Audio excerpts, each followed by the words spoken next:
6:35, we check back in with Mike Eppel now with the latest in business news. And I feel like saying, are you one? Are you two? Are you three? 9 years old today. Today marks the birthday of the bull market.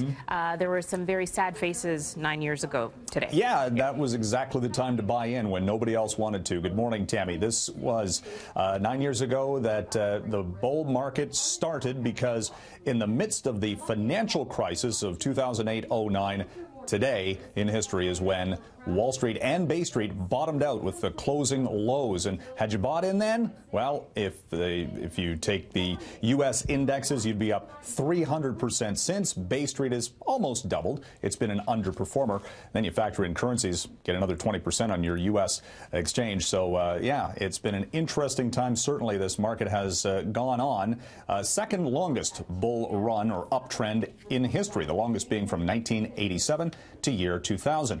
Coming up today, we're going to get a signal on the economy and whether or not the stock buying or selling depends what the numbers show, as the Canadian labor market statistics for February will be in this morning from Stats Canada. Remember, in January, the labor market lost 88,000 jobs, one of the worst monthly performances in recent memory, and a lot of that right here in Ontario. Some people blame the hike in the minimum wage leading to part-time job loss. We'll see if those numbers are confirmed in the February data and what it means on the political front in this province as well. In the United States, the U.S. Job creation machine was going full bore in January, and that led to fears about inflation, and rising interest rates led to a market sell-off. So a lot of potential implications from the jobs data coming up this morning.